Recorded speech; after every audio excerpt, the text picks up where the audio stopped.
বাংলাদেশ ভারতের মাঝে 22টি চুক্তি ও 4টি সমঝোতা স্মারক সই হয়েছে। কিছুক্ষণ আগে বাংলাদেশের প্রধানমন্ত্রী শেখ হাসিনা ও ভারতের প্রধানমন্ত্রী নরেন্দ্র মোদীর উপস্থিতিতে এসব চুক্তি ও সমঝোতা স্মারক সই হয়।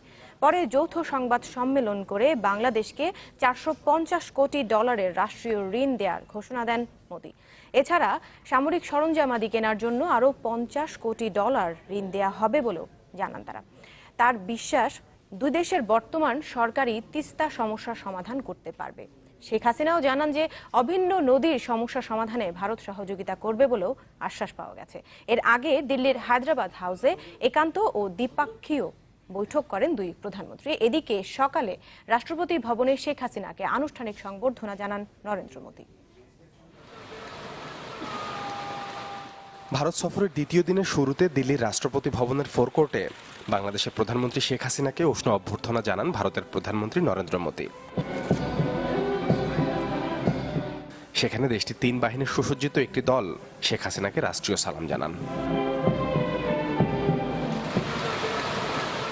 এরপর শেখ হাসিনা যান শহরের রাজঘাটে মহাত্মা গান্ধী মেমোরিয়ালে, ফুল দিয়ে শ্রদ্ধা জানান ভারতের জাতির জনকের স্মৃতির প্রতি। কর্মসূচি অনুযায়ী স্থানীয় সময় বেলা 11:30টায় একান্ত বৈঠক করেন দুই দেশের প্রধানমন্ত্রী। পরে দুই সরকার প্রধানের উপস্থিতিতেই বৈঠক হয় বাংলাদেশ ভারতের প্রতিনিধি দলের মধ্যে। বৈঠক শুরুর পর এক টুইট বার্তায় ভারতের প্রধানমন্ত্রীর কার্যালয় থেকে জানানো হয়, দুই দেশের সম্পর্ক আরও শক্তিশালী করার বিষয়ে দুই নেতার মধ্যে আলোচনা হয়।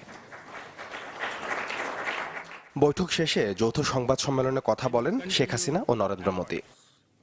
I firmly believe that it is only my government and Excellency Sheikh Hasina, your government, that can and will find an early solution to Tista water sharing.